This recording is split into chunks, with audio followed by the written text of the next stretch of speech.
तो मित्रों, एक आईएएस के मकान का भाड़ा यानी कि रेंट कितना हो सकता है? जवाब है 1.63 करोड़। देखिए, आईएएस को नौकरी की सैलरी मिलती है, उसके अलावा सरकारी बंगला फ्री में मिलता है। अगर किसी जगह पर उनको सरकारी मकान नहीं मिल रहा है तो सरकार कहेगी आप प्राइवेट में मकान रेंट पे ले लो और हम आपको सैलरी के अलावा हाउस रेंट अलाउंस यानी कि एचआरए देंगे। दूसरा एक कंसेप्ट समझिए, कैडर वर्सेस डेप्यूटेशन। जब आप आईएएस आईपीएस में भर्ती होते हैं तो आपको एक स्टेट अलॉट किया जाता है, तो आपकी बाकी की जिंदगी और नौकरी उसी स्टेट में गुजरती है जिसको हम कहते हैं कैडर।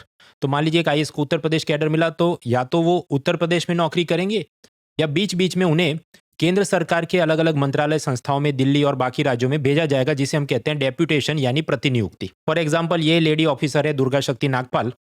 2015 से 22 इनकी दिल्ली में डेप्यूटेशन थी, तो कभी एग्रीकल्चर मिनिस्ट्री कभी कॉमर्स मिनिस्ट्री में इन्होंने नौकरी की, फिर वापस इनको उत्तर प्रदेश कैडर में भेज दिया, तो अभी ये लखीमपुर खेरी की डिस्ट्रिक्ट मजिस्ट्रेट है। अब मैडम पर आरोप है सरकारी बंगले पे अवैध कब्जा, कि जब दिल्ली में इनकी पोस्टिंग हुई थी एग्रीकल्चर मिनिस्ट्री में, तो ये इंडियन एग्रीकल्चर रिसर्च इंस्टीट्यूट के बंगले में रहती थी।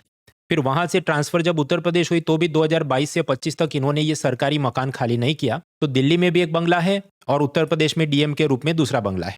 अब इस पर मैडम की दलील ये है कि मेरे माँ बाप बहुत बीमार हैं तो उनका इलाज चला, इसलिए दिल्ली का बंगला मैं खाली नहीं कर सकती। लेकिन सामने जो ये एग्रीकल्चर इंस्टीट्यूट है उसके अधिकारियों का ये कहना है तो हमारे एग्रीकल्चर साइंटिस्ट को कौन से बंगले में हम रखें? तो मैडम ने कहा नहीं, मैं ये बंगले में रहती हूँ, इसके महीने के 6,600 रुपये आप भाड़ा ले लो। तो एग्रीकल्चर साइंटिस्ट का ये कहना है नहीं, ये जो बंगला दिल्ली में है मार्केट रेट के हिसाब से इसका भाड़ा तो 92,000 रुपीज पर मंथ होना चाहिए, और आप जो 2022 से 25 तक यहाँ पर रही तो ये इतना रेंट उसके ऊपर पेनल्टी चढ़ेगी, तो कुल मिलाकर 1.63 करोड़ रुपीज आप दीजिए। अब यहाँ पर मैथ्स या इकोनॉमी का एक कंसेप्ट भी आया, टेलीस्कोपिक पेनल्टी, जो मुझे भी नहीं पता था। देखिए, टेलीस्कोप को जब हम खोलते हैं तो उसकी चौड़ाई बढ़ती है 10, 20, 30, 40।